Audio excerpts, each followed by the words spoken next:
Michael Boyle's StrengthCoach.com presents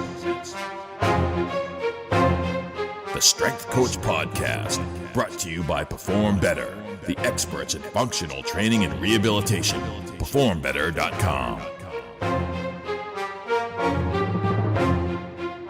Hey everybody, welcome to episode 190 of the Strength Coach Podcast, the official podcast of Michael Boyle's StrengthCoach.com, the world's best source for strength and conditioning information. You can try StrengthCoach.com out for 3 days for just $1, and if you have a staff of 2 or more, you want to sign up as a group, you have a special membership offer for you up to 50% off, depending on how many people you got. Check it out at StrengthCoach.com. All right, I'm your host, Anthony Arena, and the show notes are located at StrengthCoachPodcast.com. If you want to get in touch with me, shoot me an email to StrengthCoachPodcast@gmail.com. All right, today on the Coach's Corner, I spoke to Coach Boyle about an article called Strength Training May Improve Academic Performance, a couple of forum threads, one called Timed Sets, and another one called 14-Year-Old Water Polo Player, which led to some interesting discussion. That and more coming up on the Coach's Corner in a little while. Aaron Berger from Perform Better joins us to talk about the huge summer sale and a new product called the Acl Mobility Ball.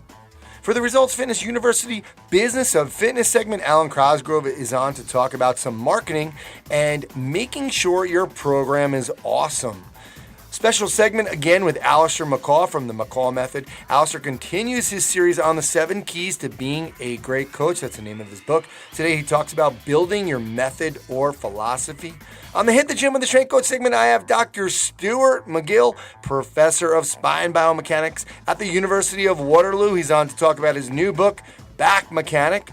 We're going to revisit sit-ups, talk about pain science, posture and its role in back pain, 8 easy assessments from the book, the big 3 exercises that he has, and so much more. Now, this is part 1 of a part 2 interview, so he's going to be on next episode as well. Lots of things to get to, so let's get on the phone with Coach Boyle. All right, now it's time for the Coach's Corner. Coach, how you doing? I am doing stupendous. I'm trying to pull out a new one. I told nice. Kelly that I would I'd pull out a new word today. She said, well, I told her I was going to do the podcast, one of the women that works with us. And she said, what word are you going to use?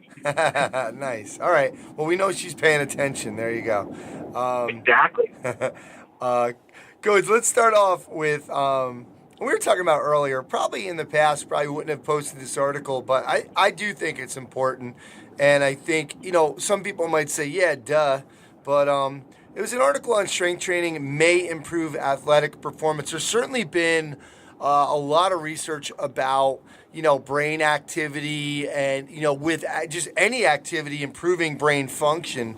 Talk to us about this article, Strength Training May Improve Academic Performance, and what some people are doing with it. Well, the funny thing is it ties in. Marco Sanchez just sent me the suggestion for our September book for the book club. He said, we got to do Spark. And Spark is about that exact idea in Naperville, Illinois. They started piloting these programs of before school exercise, and they actually do it at my son's elementary school, where they try to get the kids in early and have them run around a little bit or whatever, play kickball, do some sort of game. But they have seen, I think, and if I'd had more time this morning to sort of expand on the thread, I just popped it up there quick so people could see it and react to it, that it's probably going to be like ACL injury prevention. If you look at ACL injury prevention, one thing that we know is that anything that you do reduces the incidence of ACL injuries. There have been studies where it was something as stupid as standing on a balance disc reduced the number of ACL injuries. Every single study where they did something to attempt to reduce ACL injury, in fact, worked. So I always say the conclusion is training reduces ACL injuries no matter how bad the training is. And I think that's probably the same process. Activity is probably good for the brain when you talk about with old people doing Sudoku and crossword puzzles and kids going in. I think the big important thing with this particular article is that it creates a really good rationale for why you can have these morning workout programs. Because obviously when you're talking about administrators, they don't care that it's good for your football program or it's good for your basketball program or whatever it is. But when suddenly you can tie it into academic performance, that's a really big selling point in any type of school setting. So I think that's what the average high school coach who's on the strengthcoach.com site, that's what they need to pick up on, and that's the kind of stuff you got to get that across the desk of your principal or your athletic director or your principal and your athletic director, and make them think that, hey, here's more and more justification for us doing what we're doing. Yeah, it's not a bad idea. You know, it's funny. There's a book called Brain Rules. We might have mentioned it a few times on the site, where the author is a brain scientist, and the first chapter is on exercise, better than doing the crossword and Sudoku as you get older. It's like, go out, get some exercise. And he points to Jack LaLanne, and what he did say with Jack LaLanne was, don't look at Jack LaLanne's body. Listen to the way he spoke in his 90s. The guy was sharp as a tack. And so, you know, even from the brain scientist perspective, you know, where you would think, you know, they're going to say, well, do these puzzles and do these, you know, these brain things, these learning things. He was talking more, first thing, exercise. So I think that's number one. Number two is, which made me think of it as kind of funny, but, you know, having them do this stuff before school, I don't know, does it get them to go to bed a little bit earlier because they know they got to wake up? And, you know, a habit that you've always talked about, you know, the most successful people get up early and do stuff. Maybe it's a good habit for them to get into, is like getting up early, getting stuff done, getting that, you know, like winning the morning. I think that's how Craig Ballantyne would say it. But, you know, I think it's another added benefit. Exactly. That's what I mean. And I think that's what I think, like I was saying with the ACL thing, there's a lot of layers to this.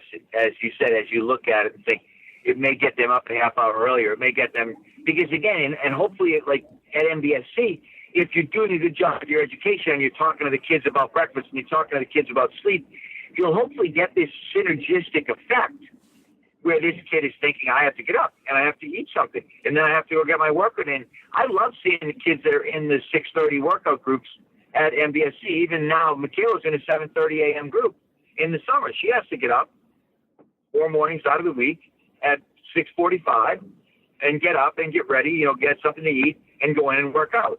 I know that in terms of her developing as an adult at some point in her life, that's going to be really important that she understands how to get out of bed in the morning, because look at some of these kids who sleep till noon and think, how's that kid going to function in the real world? You and I both know, because we were in the bar business, how hard was it to transition yourself from staying up till 3 o'clock in the morning or 4 o'clock in the morning to being able to get up at 5 o'clock in the morning? I can remember thinking, I'll never get up before 11 if someone doesn't make me. Yeah. And I was probably in my 20s because I was still bartending a couple nights a week, and that was my cycle. But it's not, as you said, it is not a productive life cycle. No. And I never thought I would do it. Don't forget, I'm in New York, so I was coming home anywhere between 5 and 7 in the morning. And, you know, now with some of this stuff, it's almost like I can't even do anything in the afternoons anymore. I'm like, no. You know, I only get stuff done in the morning ever since I've been kind of waking up a little extra early to get some stuff done. So it's definitely it's interesting. Cool. So let's move on to another forum topic that hasn't gotten a lot of play yet. It was in the beginner forum, but it was about time sets. And there was an article on T Nation. I did not read the article, but I just read you said you're not a fan. Fast reps in exercises not meant to be done fast are a big injury risk. I totally agree. But why does time sets have to be fast reps? You know what I mean? Like, I've done time sets in classes where I'm like, go at your own pace. We're just using the time as a marker. Yeah, well, that was not what I did read the article, and that was not what Christian Thibodeau wrote the article. Okay. That is not what he was espousing. So I guess that was just in that particular instance. The other problem is, I get it. It's just a lot of, you know, I love when guys post this stuff, because I feel like sometimes, and I understand it because we're a content-driven site too on strengthcoach.com, so you have to keep getting content up. But sometimes I look at some of the stuff that goes up and think, why does somebody even write this? Because one of the things they were saying is that for a sport like hockey, do sets that last 45 seconds long, and it's like, it's such a gross oversimplification where you look and think, that's not really what you want to do. that's not really the best idea. And if you want to develop that ability to go for 45 seconds, why not get on a slide board? Why not get on a bike? Why not find activities that were meant to be done for that length of time? I always go back to Rob Rogers one time. Rob is great for these sort of countryisms that come out of his mouth, but he said, it's like banging nails with the claw of your hammer. And I was like, yep, it's like banging nails with the claw of your hammer. You're absolutely right. It's just, that's not what that end of the hammer was made to do. I get it that you probably could do it, but certainly not the most efficient way. And my thing is, go the most efficient way. Pull nails out with the claw and pound nails in with the head, because that's how it was supposed to be, as opposed to flipping things on their side and saying, you know, lift weights fast for 45 seconds, and that's going to help you with hypertrophy. And obviously, T-Nation, every article is about hypertrophy because it's clearly the hypertrophy crowd that's reading that. So, yeah, not one of my favorites. Okay. Yep. I wanted to move on to training 13 to 14-year-old boy water polo players. And, you know, I might be wrong, but I guess we could just say take out the water polo players. I mean, at this point, I still feel like at that age, depending on their training age, does it really matter what sport they're playing? They're a long way off from getting anywhere specific. What are your thoughts on that? Oh, exactly. I think I should have written that if I didn't. Maybe you should go right back, because I think that was the point I tried to make, was that it doesn't make any difference. Just train them. Look at their training age, 0 more than likely, and start training them. And think about the unilateral. I think I posted, if it was that thread, I think I posted a few videos of split squat and rows, and just, you know, just because you're right. I mean, the reality is it's the same basic stuff regardless. Doesn't make any difference. You know, you could, as you said, you could change that to soccer players. You could change that to basketball players, and I'd throw that Marco Cardinale quote in there every time in terms of your sport isn't different than you just think it is. Water polo, you can make a case. There is some uniqueness to water polo, but my feeling is that no matter what that uniqueness is, it's taken care of in practice. And when you start talking about somebody beginning a strength training program, there's not a whole lot there that changes. And someone said, well, it's a water polo play. Would you do anything different? I'm like, probably not. I can't think of anything that maybe as we start to move into, you know, if you said you're going to train the Olympic water polo team, maybe I might do something different. Even then, I'd probably still struggle to think what it was, but certainly not with 13, 14-year-old. Yeah. Any way you look at it, they're 13, 14-year-old boys. And I understand. Believe me, I have a friend. His son is like an incredible hockey player. Like he's somebody that, you know, he's going to be, you know, he's up there. He's 12, but he's like already, you know, they're talking about him, right? Whatever. But it's tempting because he brought him in because he doesn't want him going to. He finally brought him in. I've been talking to him, telling him to play multiple sports for years. I'm like, don't let him play year round. Don't do this. You know, it's kind of like saying something to your spouse because he didn't get it until April when he saw you speak somewhere.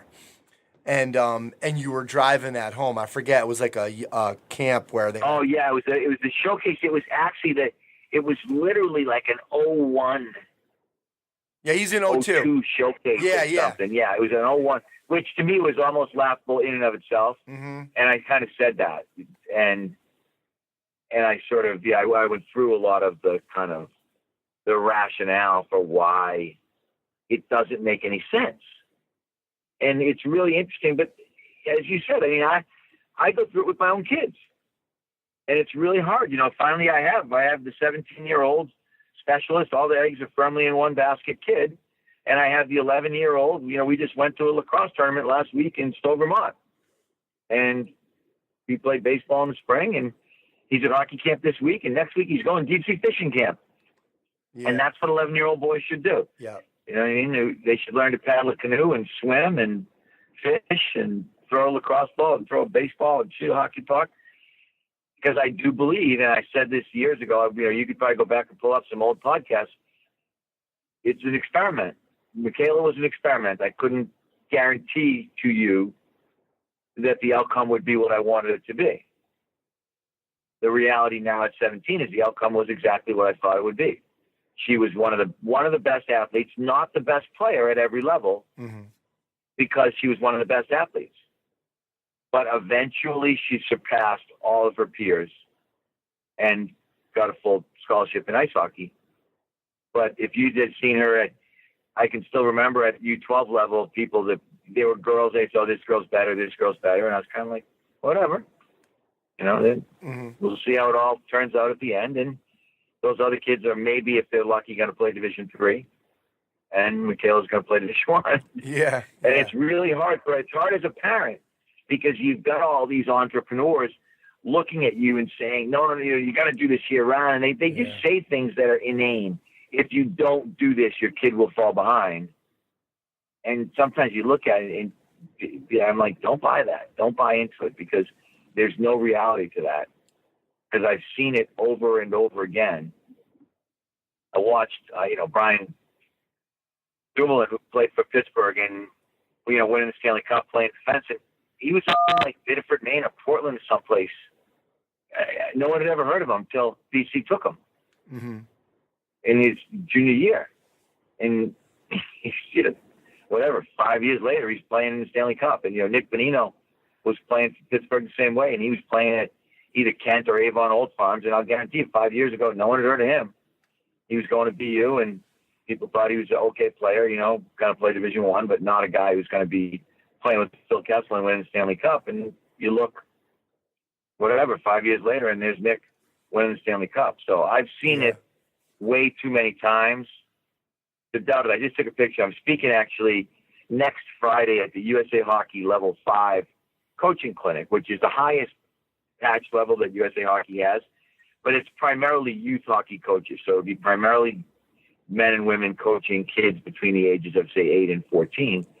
And I took a picture yesterday of two of our players, John McCarthy and Brian Flynn, who started with us at 12 years old and have now played in the NHL. And the third guy, unfortunately, his wife had a baby. He wasn't there this week, so I wasn't able to get him in the picture. But we've got 3 guys in our pro group, and 4 if you count Chris Bork. Chris Bork was the leading scorer in the AHL last year. 3 of these other guys have played in the NHL. And they all started between 12 and 13 years old at the gym training.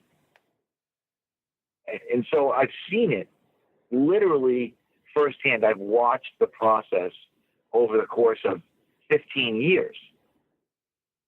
And I know what's going to happen. Like you said, the kid, they're talking about him. Oh, you don't know who they're talking about at 12 will be the same kid they're talking about at 14. Sometimes it is, sometimes it isn't. And a lot of it is because the parents screwed up. Because suddenly they do make that kid into a specialist, and he's at every tournament, and suddenly you've got a kid who maybe doesn't like it anymore. Maybe he isn't having any fun. Maybe he's fighting with his parents. Maybe he's acting out and taking drugs or drinking because he's sick of getting dragged all over God's creation for his father to trot him out at another tournament so everyone can see how good he is. And he's just thinking, can't we just go to the beach? Can't we go to the Hamptons for a couple of days and, throw a fishing rod in? Yeah. Because that's the one thing sorry, I'm babbling, which I usually do. But when you go back to books like Talent is Overrated, they talk about passion. And you've got to fuel that passion in the kid. It can't be your passion. And you've got to look and almost see like, ooh, that flame's getting a little dim. In the passion category, I need to back off a little bit and let that passion flame come back to life. And probably the best way to do that might be by taking him out of this environment, taking him out of the pressure cooker and putting him in an environment where it's some fun, letting him have some fun, letting him be a kid, and then realizing that come August or September, he's going to go back to hockey and think, I love hockey. I missed it. Versus, God, it goes year round, and I can't wait for it to be over forever. Yeah, and that's what happens to some kids. And that message definitely hit home between me saying it to him for the last 5 years, and he was, putting him in other sports. The kid is an amazing athlete. He's like a top baseball player. So he might even decide he wants to play baseball. He's not going to make that decision yet because he's only going into like 7th grade now. So he's going to decide if he either wants to go to prep school and play hockey, or he might stay in White Plains because they have a great baseball program. So he said he might. It depends because he plays baseball all summer and he loves it. But he's dying for hockey to come back. So like you said, he's waiting. So I think when you're training them, I think a way around it for us sometimes is like when you talk about speaking coach, there's a way to speak to them about telling them what a single leg squat will do for their skating, what the single leg deadlift will do for their skating, what the slide board might do, whether they can usually see that, what pushing the sled, what doing some upper body strength and pulling and some different things will do for them. I was messing around with them. I took a stability ball. You used to take like a hockey stick. It was the same thing, kind of doing like a little bit of a core war with him. I was like, all right, we're in front of the net. Don't let me move you when he's holding that stability ball. So he can tie it. It's going to be good for any sport, but I'm just speaking that language so it makes him feel like he's getting all this great work in for hockey.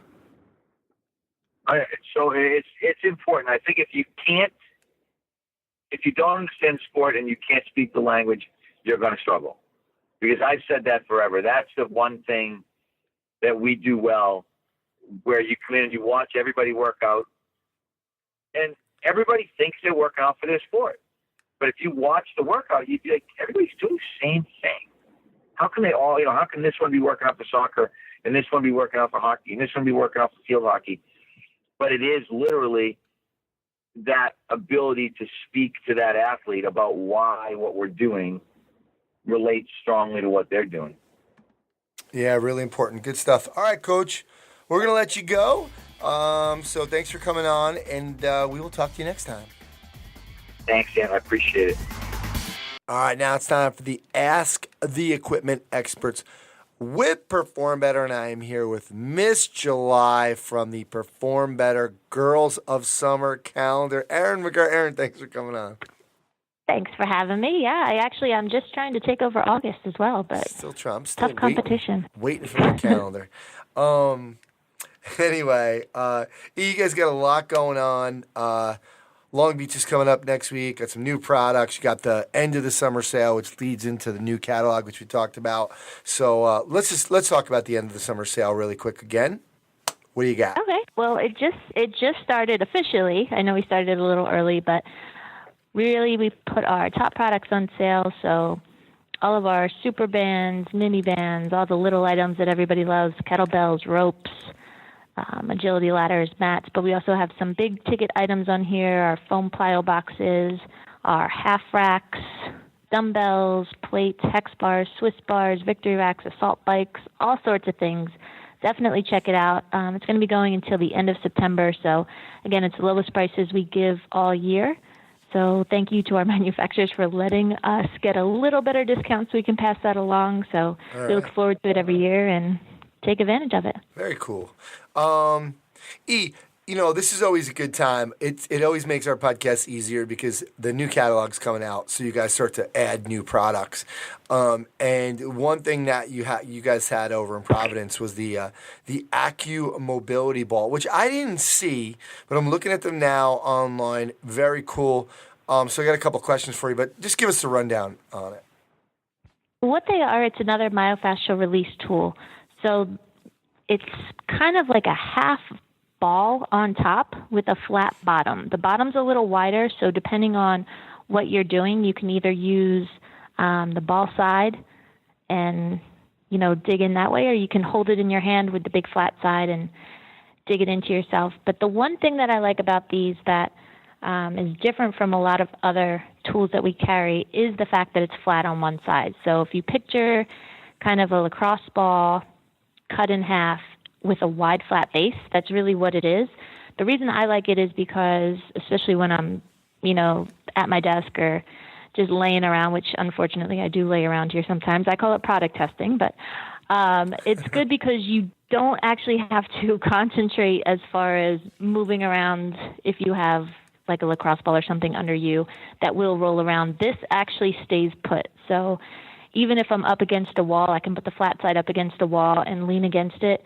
And it just makes, for me, life so much easier because now I can get into, my shoulders, my lats. Right now I have one under my hamstring as I sit here. So it's pretty cool just because you don't really have to move around. It'll just dig right in where you want it, and kind of just release the trigger point. So again, the fact that it is flat on one side, that's the main thing I like. But I also like that there's 2 different levels.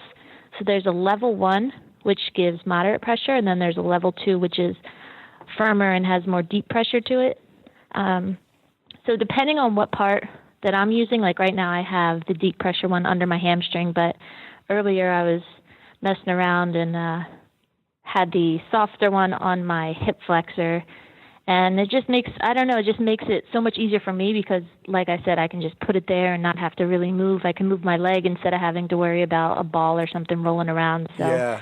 I like it that way. But it's just something cool and a little different. But Yeah, I think it's funny because like the picture you're showing, it's like if anybody can picture the 2 tennis balls that were wrapped together. A lot of people first saw that from Coach Boyle, Sue Falsone, and where you're working your thoracic spine.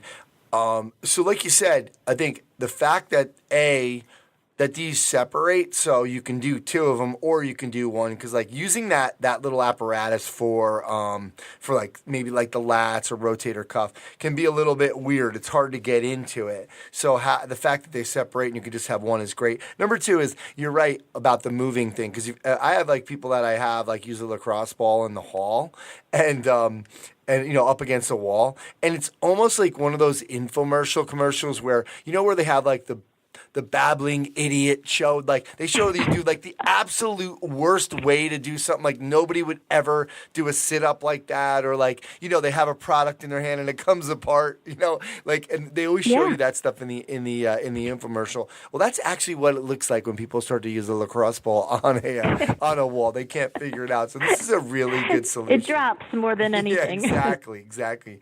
Very cool. Well, you guys have just give us a lowdown. It's next week. You got the your last summit of the summer. Give us a quick rundown on that.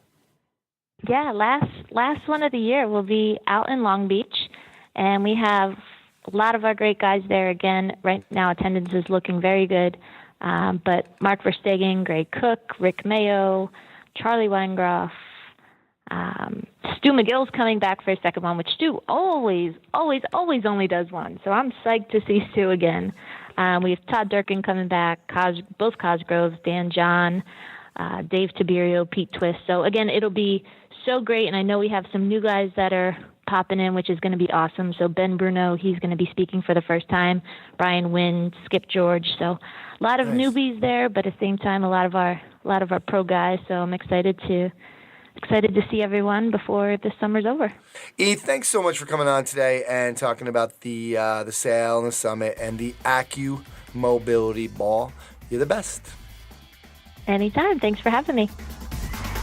Hey guys, this is Alan Cosgrove from Results Fitness University, and this is the Business of Fitness segment here on the Strength Coach podcast, where we try to give you some ideas to improve the business side of your operations every episode. This episode, I'm going to change directions a little bit. I was talking to a couple of my friends in the industry, and I was at a seminar recently, and it was about marketing and business, and I feel like it's important to revisit this concept occasionally. Make sure your product is awesome. And by product, I mean your training programs and your results and the environment in which you deliver those results. I think that there's times when we get so focused on doing good marketing and getting new customers, and I'm like, hey, I need new leads, I need more clients. Anybody got any marketing ideas to get more people in here? Well, the first rule of the hierarchy of marketing is to make sure you are getting amazing results with your clients. If you're not doing that, let's revisit that. And let's be really clear. Are we doing that? Because some things are like, yeah, I get great results. Well, let's audit that. Let's go through and look at your average client. Let's go through and look at your average result. And let's look at the last time you really went through your programming and said, could I do a better job? Because if you have great programming and a great clear message as to who you are, referrals go through the roof because people won't stop talking about how awesome you are. And good referrals and good word of mouth solves every business problem in the world. One new member a day, I don't think there's any business problem you're going to come up with that can't be solved with adding one new member a day. It's that simple. And it all comes back to, is the product the best it can be? And I know this is a little change in direction because I don't usually talk about programming or exercises in this section. I talk about marketing and billing and then making sure that the other side of your stuff, because most of the people listening to this are really good trainers, so I don't have to talk about your programming. But let's just make sure that we understand that's still the most important part of your business. Yeah, we want to generate leads, and yes, we want to convert these people to members, but member fulfillment, the delivery of everything that we promised, the program that we promised, the results we promised, that's the lifeblood of what we're doing. That's the key to really getting it to the next level. So this episode, your homework is to honestly go through and audit your results. And no matter how good they are, could you change something? Could you improve the results? Could you shorten the workout slightly to make it more time effective? Could you improve the client's results by helping them with some foam rolling ideas at home so they can recover faster? Could you just put a little more energy into your facility so that the client gives a little more into every set? Like, results are all about a workout over time, like a 12-week program. But that 12-week program is made up of maybe 3 or 4 smaller phases. And those smaller phases are made up of a week of training. And that week of training is maybe 3 workouts. And that one workout is maybe 6 exercises. And that one exercise is maybe 2 sets. And that one set is made up of 8 reps. Can you make one rep better by better coaching, by better instruction, and just being more engaged and change your entire results? Because if you change and upgrade your entire results because your program's so awesome, the marketing becomes easy and the business grows easy because you're doing a fantastic job. So this episode's lesson is go back and make sure that you're still doing the great programming that you're originally doing. And don't be afraid to change it and update it. Some things will fall by the wayside. Some things will add. Some things you'll try and it won't work. But always revisit your programming and make sure that you're still doing fantastic work there. That's key. And I think it's something that sometimes as a business advisor or as a business guy on this podcast, that I think that maybe that message has been lost. That I expect you to be a fantastic trainer before you do any marketing. So that's this month's episode. Focus on your product, improve your services, and everything else will improve as a result of that. Guys, this is Alan Cosgrove. Thanks for listening to me, and I'll look forward to talking to you guys next time. Hey everyone, Alastair Mccall here from the Mccall Method, and as always, great to be back with you on the Strength Coach podcast. I'm a sports performance coach and author of the book 7 Keys to Being a Great Coach. If you remember in episode 1 of this segment, we spoke about standards. And those 3 standards we looked at were the standards you set for yourself, the standards for your organization, the gym or the place you work at, and the standards you set for your athletes and clients.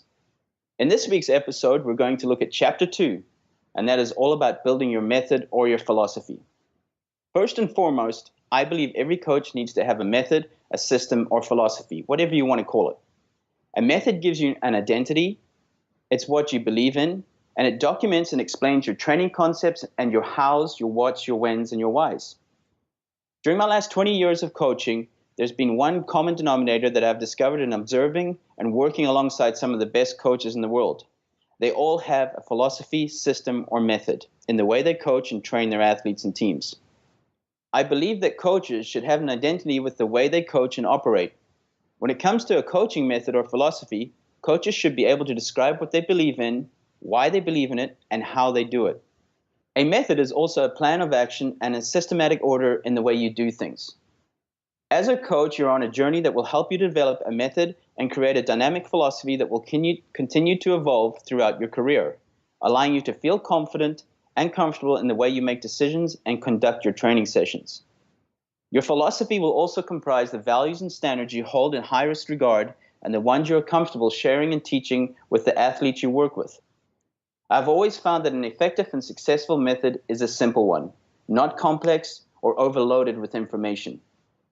Also, we just have to look at the most successful teams or organizations in the world. For example, the famous Bolshoi Ballet Academy in Moscow, or the San Antonio Spurs, the mighty All Blacks rugby team, or big soccer clubs like Barcelona and Madrid. They all have a set method or philosophy in the way they coach and train. At some of my coaches' workshops or seminars, I always like to pose the question to the attendee coaches, and that is, would you be able to tell me your philosophy or method of coaching in less than 30 seconds? I can't tell you how many times I've asked this question to experienced coaches, and still many can't come up with a solid or rehearsed answer. In simple language, your philosophy is all about what you believe in. So, for example, your style of coaching, your methods in training, and the method you use in the warm-up or the cool-down or the way you stretch, for example. So, what if you don't have a method or philosophy in place, you ask? Well, then it's pretty simple. Start with a blank piece of paper. Sit down and write out the things you believe in. For example, I believe in drill X and Y for developing quickness. Or I believe in cooling down this way, or using these tools for regeneration. Whatever it is, write it down and document it. Remember that not everything is cast in stone, as the more you learn along the way, you'll change your mind.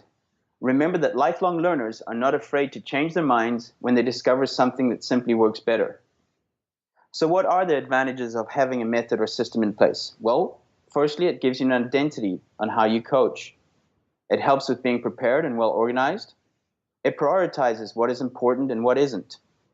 Most of all, it keeps things simple and understood. Lastly, remember that a coach who understands their whys will always be ahead of a coach who only understands their hows. Well, that's all for this episode on 7 Keys to Being a Great Coach. Thanks for listening, and I look forward to sharing with you again in the next episode, and that will be on Chapter 3, The Ability to Adapt. For more information, go to my webpage at mccallmethod.com. Until then, I'm Alastair Mccall, wishing you greatness today. All right, now time for the Hit the Gym with the Strength Coach, and today I have on Dr. Stuart McGill, and a lot of you already know him from, he's only been on the Strength Coach podcast one other time, but certainly know his work through Perform Better and through his books. He's a professor of spine biomechanics at the University of Waterloo. This is actually his last year. So, Dr. McGill, thanks for coming on today. Yeah, thank you so much, Anthony. I really enjoyed our last time together, so I hope I can replicate the feeling. Absolutely. Well, we're gonna, there's a lot to talk about, and we've already kind of discussed our outline. This is going to be our part 1, because I want to make sure we get the most out of this. And I'm going to start right away with your new book, and I'll probably challenge you on your new book and who it's for, because I think, the new book is called Back Mechanics, The Secrets to a Healthy Spine Your Doctor Isn't Telling You, the step-by-step McGill method to fix back pain. Doc, who originally did you write this for, and why did you feel the need to write this one? You do have Low Back Disorders out, the Ultimate Back and Fitness Performance out with some DVDs. So talk to us about this book, Back Mechanic, and why you felt like you wanted to write this. Yeah, well, there were 2 motivators to it, Anthony. The first was people had read my clinical textbooks, which I wrote for clinicians. I never expected the lay public to read them, but a few keeners would read them, and they say, we learned a lot. Could you possibly tone down the medical speak and write this for the lay public? So that was the motivator. So I started writing what I thought was the essential information that the lay public needs. I had a book agent who shopped the book around to different publishing houses, and every single one of them came back and said, this is fantastic, it'll be a big seller, but you've got to change the title to 5 Easy Steps to Cure Back Pain. And I said, I'm sorry, that's a lie. It has no integrity. Any book that says that is just selling mythology. To really deal with back pain, you have to assess the cause and address the cause specifically. There's no such thing as non-specific back pain. It's all specific. But if you can nail down the specificity and apply an intervention that addresses that, you get really good results. So it was a real struggle for me. It took me 4 years to write that book. and just keep honing it to make it as simple as I could without compromising the integrity of it's actually about 17 steps, but they're short chapters, and I had a really good editor, as you know. So I think we hit the mark, but that was the motivation for it all. And then the interesting part that you said there, a lot of trainers and physios and whatnot have picked up the book and they said, this is the most helpful yet and the most consumable. And I never intended that. So if it helps simplify things and still preserve the integrity, then I'm happy to hear that. Agreed. That's where my challenge was I was going to wait for you to say, yeah, it's for the lay public. But I think, kind of going over this, it really simplifies everything. You really laid it out in a nice way. We're going to go over some stuff later, like some of the assessment you use, those 8 steps, these 8 different assessments. I think that anybody can use. And I think the important part is, I think with trainers, we're so nervous about doing the wrong thing. And even in the book, you do talk about a lot of back pain is caused in the gym from trainers doing the wrong thing. But I think this really makes things easy. I'll be honest, this morning I even used something that you were talking about with one of my clients, just with their knee pain, was I said, let's imagine, and you talk about this with the surgeon, let's imagine that you just got surgery. And let's take those steps right now, and how would you progress? And I think that's, an important coaching strategy right away that I took away from not for the back, but for my clients' knees. Yeah. Do you want to comment on that? Sure. Yeah, absolutely. Yeah. I mean, as you know, there's a whole chapter on is surgery for me, meaning the reader, if they've been told that. And we've been collecting very good evidence on this now that quite often surgery works because it's forced rest.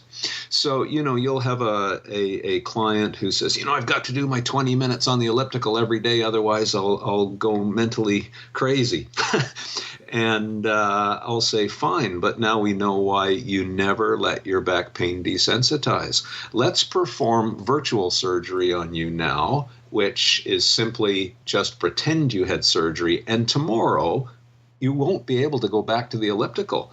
In fact, you will be doing very gentle movement motions designed for your triggers, but you will repeat them several times throughout the day with good rest, and we will build the recovery program accordingly.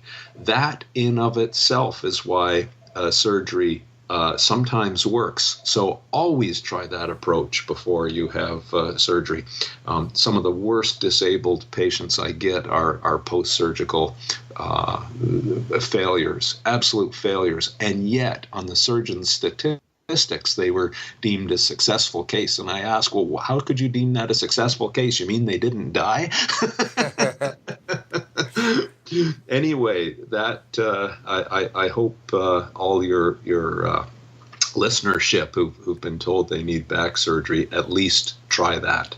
Like you said, I think even for other things, when somebody's injured, it's a good way to just kind of take a step back and restart that progression, and having those proper progressions, I think, is a great coaching cue. Stu, let's go into let's start at the beginning with really where a lot of people have followed your advice, and a lot of coaches will say there's no bad exercise, only bad execution. But you've been an advocate against traditional crunches and sit-ups, and in the book too, you do talk about how things are case by case, or everyone's so different. There's no real one way to do something. Do you still feel that crunches are bad and sit-ups are bad for all backs? I've got to compliment you, Anthony. You just hit the nail on the head. You're so eloquent with that. So good for you. But do I still take that position? In general, I would agree with that statement. But now let's really add some meat on that. Exercises are simply tools to achieve a goal. So you match the exercise to whatever the goal is. So whether it's good or bad or not, it depends. Was that the best risk-reward strategy you as a trainer could come up with? Maybe a sit-up qualifies. But my position that I'm against traditional crunches and sit-ups were really for those who had a back pain history, not everybody. So it really is a clinical or a coaching decision, I suppose. But let me give you 2 or 3 layers of evidence here that will guide anyone's decision on whether they're going to choose a sit-up. Let's look at the biology and injury mechanism literature first. Backs are not equal. Spines are not equal. Let's look at size to start off with. Size matters. If we took a thin twig or a thin willow branch, we could bend that branch because it's thin back and forth over and over again, and it wouldn't break. It wouldn't create stresses. But if you took a thicker branch and bent it to the same level, it would shatter right away. So we see exactly the same thing happening with spines. If you take a big NFL lineman, who by definition will have a big, thick spine, and get them to do repeated sit-ups, they will succumb to tissue damage faster than the more slender type of spine. The next issue is disc shape. So if you were to cut transversely through someone's spine, you'll notice some people have ovoid shaped discs. And you'll find those, and I know you enjoy golf, you'll find those are very characteristic of great golfers because those slender ovoid discs can twist and bend with much less stress. But I don't know of a NFL linebacker who can hit a golf ball very far. Their spines are too big and thick, and the stresses are too high. So that's a start on biology. And the next is training volume and content. We can't ask a question, is a single exercise in isolation better or contraindicated? You have to put it in the context of their full program. And if they're doing a lot of other spine bending work, then the total volume is going to get people into trouble. So that's got to be considered. There really are 3 levels of risk in terms of sit-ups and crunches. And for example, the safest, and you really can't argue against this, if you're going to load up someone's back and give it the highest tolerance, it should be in a neutral position. Second best is you can flex your spine and then lock it down and don't move it. And you might consider someone, say a strongman, picking up an Atlas stone from the ground. They'll curl their body over the stone in flexion and lock it. And then at the very end, do what's called the hip hoik, or the extension through the hip. So that's second best. But the worst is if you take a spine, put it under compressive load, and take it repeatedly through the range of motion. That is a sit-up. So the next piece of evidence would come from broad-based studies. The U.S. military, both the Army and Navy, are now taking speed sit-ups out of their annual fitness test. I was one of the consultants. It takes an act of Congress to do this, and you can't convince the American Congress on thin evidence. There was a lot of evidence. They collected evidence on soldiers and sailors linking the training of speed sit-ups with an epidemic of back pain. So they then sponsored some studies, and these were done at the Army base down in Texas, carried out by John Childs and Deidre Tayan and whatnot, who are good scientists.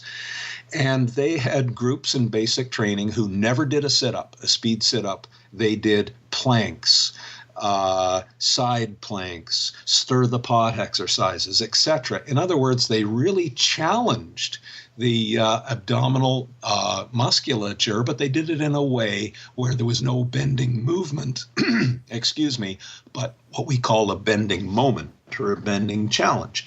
Well, I think you know what that study showed. Those who didn't train sit-ups, when they actually performed the sit-up tests, their scores were higher and they had less pain. So this is getting pretty hard to argue against. And then in individual case studies, as you know, I work with quite a broad spectrum of elite athletes. And some would argue, well, if you're going to be a jiu-jitsu fighter, you have to have a lot of spine flexion and you should be doing lots of sit-ups. And what happens is, by tradition, they might do 1,000 sit-ups because of the jiu-jitsu traditions. But by the time they're 22 or 23 years of age, they're getting so painful in the discs of their back that their career is over. They can't train. But then the trainers and the coaches and the people who are very influential in jiu-jitsu say, well, we got to train the flexion mechanism. And I said, well, hold on. Let's avoid the pain triggers. Let's let the pain desensitize. And we did that by avoiding sit-ups, but again, having the fighters do stir the pot and planks and all of these things. Well, interestingly enough, their careers were restored, but they saved the heavy flexion for the competition. So there's several layers of evidence, and I started by saying exercises are tools. I'll finish there as well. If a sit-up is the best tool that the trainer has to create the highest risk-reward ratio, then so be it. But we'll leave it at that. All right, good stuff. And I think like anything, Stu, the pendulum goes so far sometimes where if you don't talk, if somebody didn't speak to you and hear that, they might, the idea was, McGill said no sit-ups, they're horrible, no one can do them for the rest of their life, don't ever do that, don't even get up, so it's how everything does seem to work, the game of telephone as well, so. That's so wise. People who don't even know me will pillarize me on the internet, and then they'll meet me at a meeting and talk in person, and they say, you're not the guy we expected at all. Exactly. You're so reasonable. Let's move on, to a similar thing, in my opinion, and that's posture, because there's a lot of controversy on posture and what role posture might play in back pain, because I've seen some things, and I can't really back it up right now with where I've seen it, but where it's more about how posture is during the movement and not so much whether they have poor seated posture or standing posture. So it's more about those postures in activities. So can you talk to us about, how important is posture in the activities of daily living? How important is it for somebody right now who's sitting at a desk listening to this, or driving or walking right now, their postures? Or is it more important in their sport or when they're working out, etc.? Well, for a clinical question like that, Anthony, the answer is always, it depends. On some people, posture will be extremely important because deviating into their pain trigger, they'll suffer for it. And yet others just seem to have bulletproof joints, and they can violate all of the principles of spine-sparing movement, and they're quite fine. I think back to some of the training methods of the great ones, like Vasily Alexiev. Do you remember the Russian super heavyweight weightlifter? He actually holds Wide more world of sports. Exactly. So good on you. But when you studied some of his training regimens, if the average person did those, they'd just break their backs. But he could do Roman chair extensions with plates behind his head. Now, he suffered in his older age for it, but he created magnificent performance, as you know, but he was one of those lucky ones. But let me go into a broader evidence-based response to that. For those who are sitting in their chair listening now, they will know if they can sit for 20 minutes in front of the computer and whether their back starts to get grumpy or not. Posture is what determines the tissue stress. So you migrate tissue stress through your body by taking different postures. So, extreme postures, I call those jujitsu. And that's how you cause pain in people's joints. You take them into poor postures and you crank them a little bit and the person will submit. So, but if you have pain sensitized triggers in your body, milder forms of poor posture will create injury, and there's a direct link to the injury mechanism. So if you take a disc bulge mechanism, which is quite common these days, that is caused by hydraulic pressure inside the nucleus of someone's disc having direction by posture. So if they were to flex forward, that pushes hydraulic pressure posteriorly. And if they have a posterior disc bulge, after sitting for 20 minutes, their right toe might start to go numb because that bulge has increased with that posture driving the nuclear pressure into that nerve. So there's a direct one-to-one mechanism. Now, when you do the opposite, you correct the posture, that nerve root pressure goes away. So, as you know, we have several tests that we would perform or have a person self-test, and they will be able to converge on what specific postures, what specific motions, what specific loads trigger their pain. But as you know, I'm in the position that I'm in as a professor, I have to continue with broad-based evidence for every position I take. We've published studies on different athletes where we showed immediate pain change with postural change. And it seems crazy that you would have to do this, but we had an Olympic volleyball player in one study who would jump up in the air, spike the ball, and then they would trigger their back pain. And with a few tests, it showed right away that spine extension with rotation triggered their back pain. And we would keep sourcing that down, and it turned out they had not really a full-blown stress fracture, but a stress sensitivity in the neural arch of their back. And it was because they repeatedly picked the scab of going into full over-wind up in their volleyball spike. We teach them how to add a little bit of bracing and stiffness and control in their core, which actually increased their vertical jump.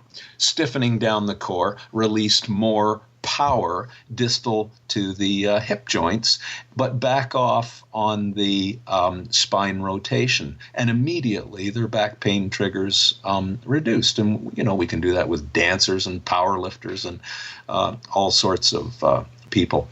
The next mechanistic conversation to have with posture is this. A person's posture is a function of their hardware and their software. So there are many trainers who believe, well, if we do corrective exercise, we'll fix their posture.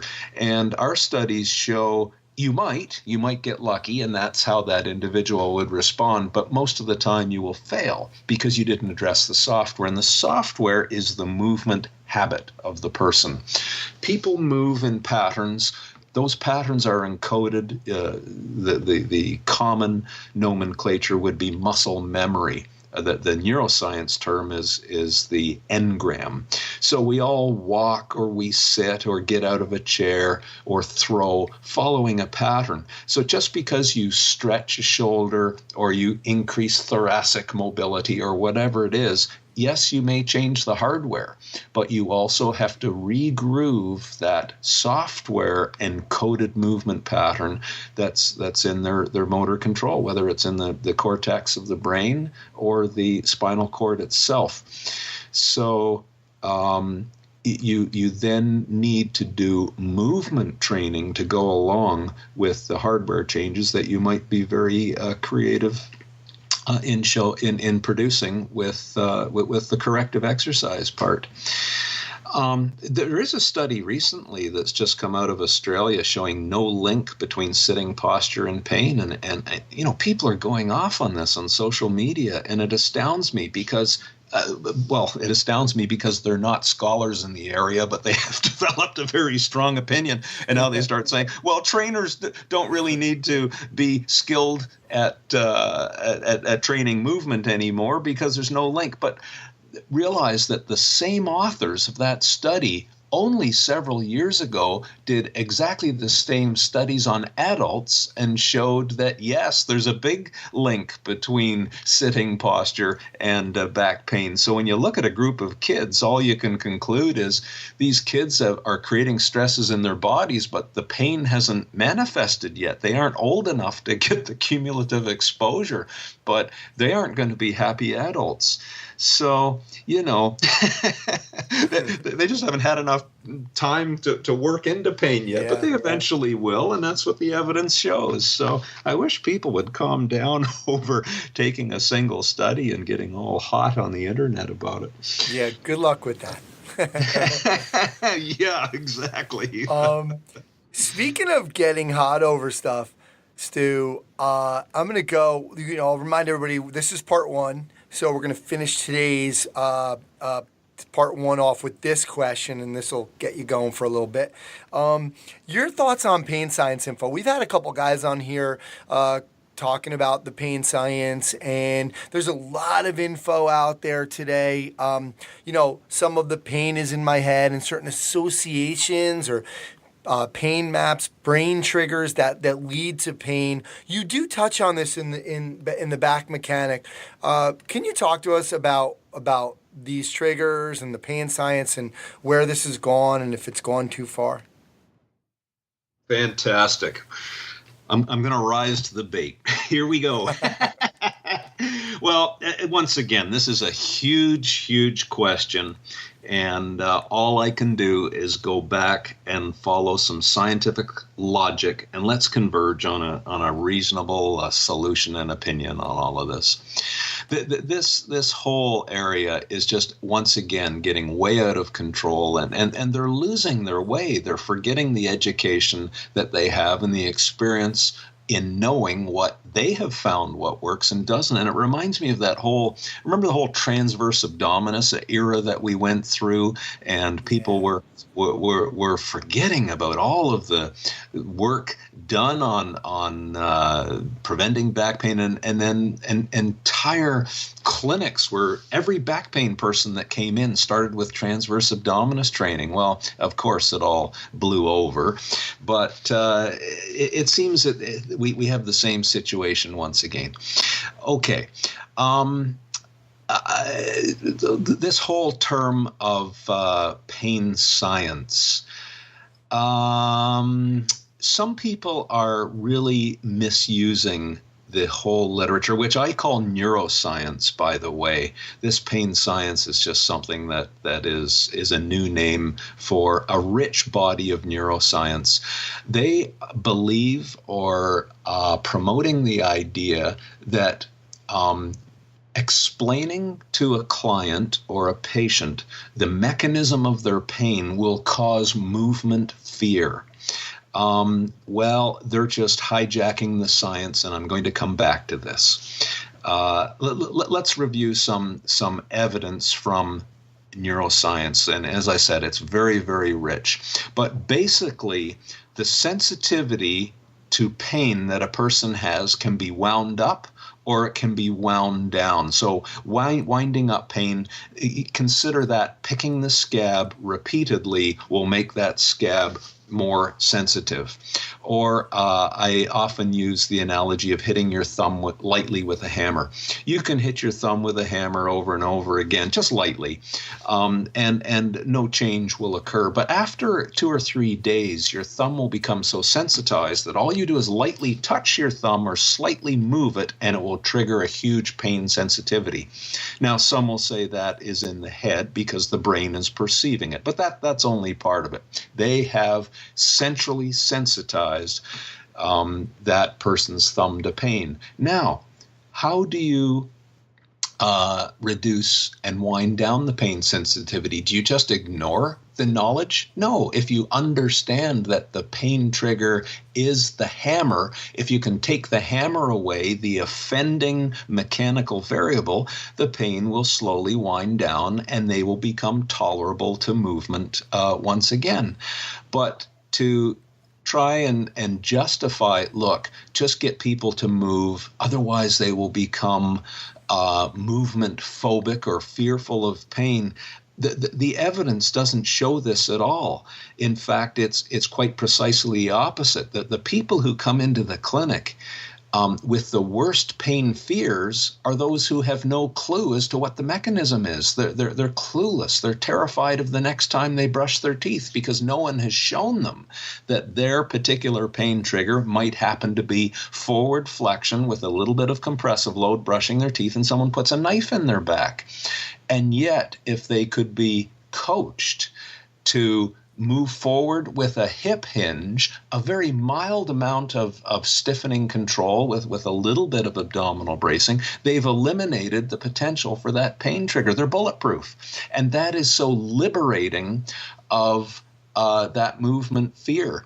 So this whole idea of movement fear, it only comes from bad coaching and unskilled trainers and therapists. Someone who's competent in explaining the mechanism.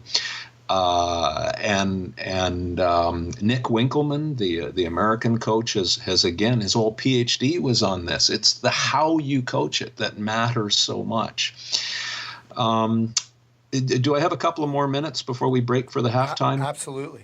Okay. I'm now going to go into another evidence branch, and this was one we created about 20 years ago. We took hydro workers who climb hydro poles. We took guys at Chrysler who chromed car bumpers, and those car bumpers weighed. Remember chrome car bumpers before the plastic ones? Yeah, and they weighed about 80 pounds. And we had 70 or so workers, and I think it was 26 of them had recurrent back pain, several episodes throughout the year, but the rest of the year they were quite fine. We measured their psychosocial variables very robustly. We measured biomechanical movement patterns. We measured their fitness levels. And as it turned out, the biggest, most highly associative variable was how they moved and their postures. The stronger ones were actually at greater risk. And what happened with the stronger ones, they didn't have enough endurance. So they would pick up a car bumper quite well for the first few lifts, but then they would get a bit tired and break movement form. Think of the times that you've been hurt. It's when you got out of position or broke movement form. But if you kept movement form, you didn't get hurt. So, and by the way, then some fitness variables, stiffer hips, that was lesser related to whether or not they broke into back pain. And the psychosocial variables, they did matter, but they were the weakest variables. So, we've replicated this on longitudinal studies of police. We've followed a police force for 5 years, a firefighter for 3 years. We followed basketball teams. What other? Baseball teams is another one. Of understanding the pain triggers or the pain sensitivities and avoiding them, we've got very strong evidence.